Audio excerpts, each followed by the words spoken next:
Cek. Oke, Selamat malam. selamat malam Pak Yu.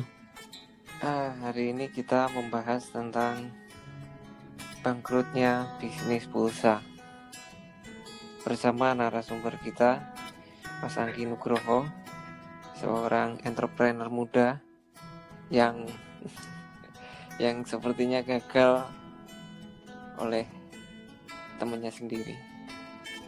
Bukan gagal Mas, tapi seperti Gimana? prosesnya itu Berliku-liku. panjang, ya. Jatuh Oke. bangunnya itu masih dinikmati. Tapi yang Masih ini, di marketingnya. Oke, nah kita akan ngobrol membahas tentang itu. Tapi sebelumnya saya mau tanya, kira-kira sejak kapan Anda memulai bisnis ini? mulai bisnis ini itu sejak sekitar setahun yang lalu ya, 2019 awalnya. Nah, itu bagaimana itu awalnya? Saya melihat peluang di situ. Yang pertama itu dari rekan-rekan kerja saya ya Mas. Jadi kan pada tahun itu tuh emang teknologi sih berkembang pesat kan. Oke. Apalagi sekarang udah keluar lagi yang namanya 5G, lebih cepat dari 4G. Nah, artinya kan butuh kuota, butuh data yang sangat banyak kan. Di sini kan peran penjual pulsa itu kan juga berpengaruh juga kan Mas. Dari efektivitas pekerjaan juga mempengaruhi kan. Nah, di situ saya berinisiatif, kenapa saya nggak jual pulsa aja? Ya kan saya coba-coba kan Mas, saya coba-coba kepada teman-teman tuh saya tawarin kan. Kamu mau nggak beli pulsa di saya? Bayarnya nanti aja pas gajian. Nah, itu kan juga sebenarnya banyak orang udah melakukan hal ini Mas. Cuman emang konsumen dari beli pulsa ini kan juga banyak kan. Nah, di situ awalnya saya mempromosi ke teman-teman dan itu bertahan sampai 2-3 bulan itu bagus Mas. Jadi yang pertama saya tawarkan itu kan tiap gajian bayar itu ternyata teman-teman saya itu malah belum ada sebulan, baru seminggu tuh dia udah bayar. Ya. Otomatis kan saya juga bersemangat, saya makin semangat ya. Terus saya kan juga mencoba memperluas jaringan penjualan kan Mas. Iya. Awalnya dari lingkup ruang kerja saya tambah ke luar, ke tetangga-tetangga saya, terus ke teman-teman saya yang lain di luar, terus sampai ke teman-teman online lah. Nah pada waktu itu tuh emang benar-benar menguntungkan sekali Mas, mesti untungnya kan kalau jual pulsa itu nggak seberapa kan ya Mas, tapi kan ya waktu itu lumayan. Oke. Ya. Nah saya tuh coba coba strategi baru Mas, seperti yang tadi itu kan 1 bulan. Nah itu coba saya tawarkan itu kayak boleh beli kuota semaksimal 100.000 gitu buat dicicil gitu Mas bayarnya. Jadi ada metode lain ya cara pembayaran. Metode. Jadi misal saya tuh menyediakan tiap orang itu saya kasih saldo, ibaratnya kamu Mas Yona ini boleh minjem saya 200.000. Dalam jangka 2 bulan itu Mas Yona bayar berapa kali terserah, yang penting sesuai janji awal gitu kan. Ada bunganya nggak itu? Ada bunga nggak? Kalau bunga enggak Mas, cuma sesuai ini doang. Jadi kayak misal 100.000 kalau tiap bulan ya, kalau sebulan ya bayar sebulan itu ya paling cuman 20.000 gitu kan Mas. Itu sudah sangat membantu ya sebetulnya ya. Ya sebenarnya itu udah sangat efektif juga sih Mas. Kalau buat kayak Mas Yona ini kan sibuk kan kerja, mana ada mau pulsa habis, beli dulu. Di situ kan nggak sempat kan? Iya betul. Nah pada waktu itu tuh ya alhamdulillah lumayan bagus mas penjualan.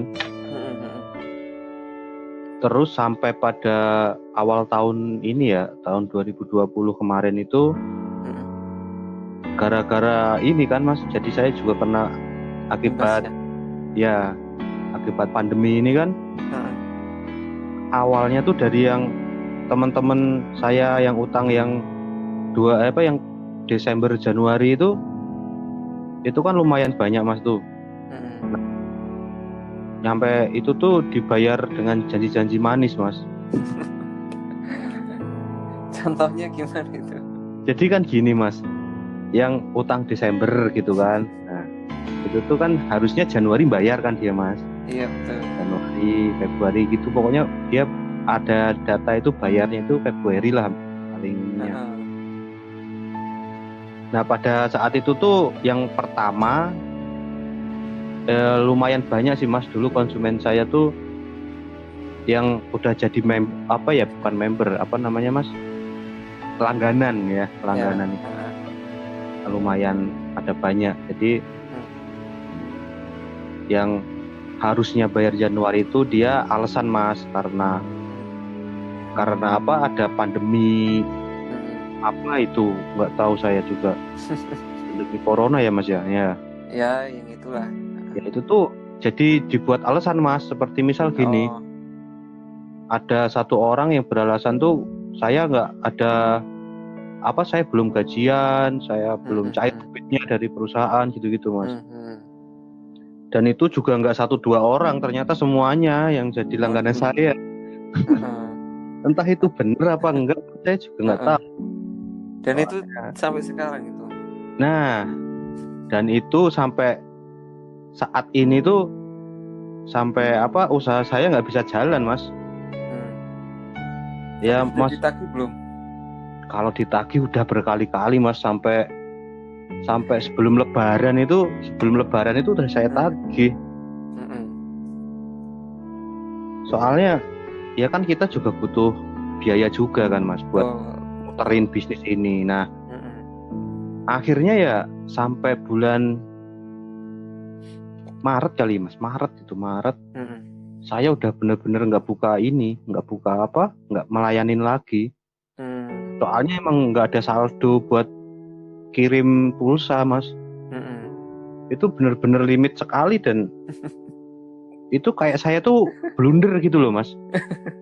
Wah kenapa saya kok jauh ini gitu loh, mempercayai orang.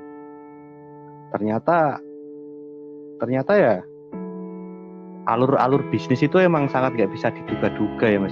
Betul. Tapi ini memang sampai sekarang berarti memang nggak ada kepastian ya dari pelanggan ini ya. Sampai sekarang kalau itu jadi gini mas, saya kan tetap kecewa kan mas. Tapi kalau saya tetap memenuhi rasa kecewa saya tuh pasti saya nggak bakal bisa ikhlas gitu. Hati saya tuh pasti ganjel gitu loh mas. Saya tetap nggak bisa berpikir positif gitu. Jadi ya yang terakhir itu saya ngabarin waktu, yaitu sebelum lebaran itu saya kabarin mas, yang terakhir kalinya. Nah, kalau nggak bisa dibayar ya nanti nunggu THR kan gitu kan mas. Nggak apa-apa. Ya saya nggak bisa minta secara kasar, maksudnya kamu punya utang segini, kamu harus bayar gini. Soalnya kan saya dulu menyediakan pembayarannya bertahap gitu kan. Ya wis, namanya mas, namanya nasib mungkin. Nasib ya. Mungkin ini rintangan lah. Ya, mungkin ini yang dikatakan entrepreneur itu jatuh bangun liku-likunya gitu ya mas ya. Iya, ini belum bangun berarti kan Anda. Iya, belum mas. Saya belum pernah bangun mas. Tapi sebelum saya bisnis pulsa juga, dulu saya pernah bisnis kayak semacam kaos, baju-baju gitu loh mas. Iya betul. Tapi mungkin itu nanti saya mungkin saya akan cerita di lain kesempatan aja Mas Oh, iya. soal bajunya itu. Soalnya itu juga lumayan pengalaman bisnis juga Mas. Ya, berarti ini pada intinya sih sebetulnya kita sekarang melihat teman-teman yang lain ya, semoga mendengarkan obrolan kita ini dan bisa membayarnya supaya nanti setelah jatuh kita bisa bangkit lagi gitu kan. Ya kasihan lah, kemarin kan sudah dibantu seperti itu kan. Ya gini Mas, namanya bisnis pulsa itu untungnya nggak seberapa gitu loh Mas.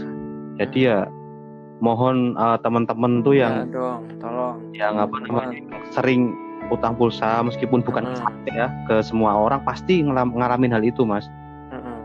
Pengertiannya lah kalau udah ada janji jadwal itu tuh ya tolong lah.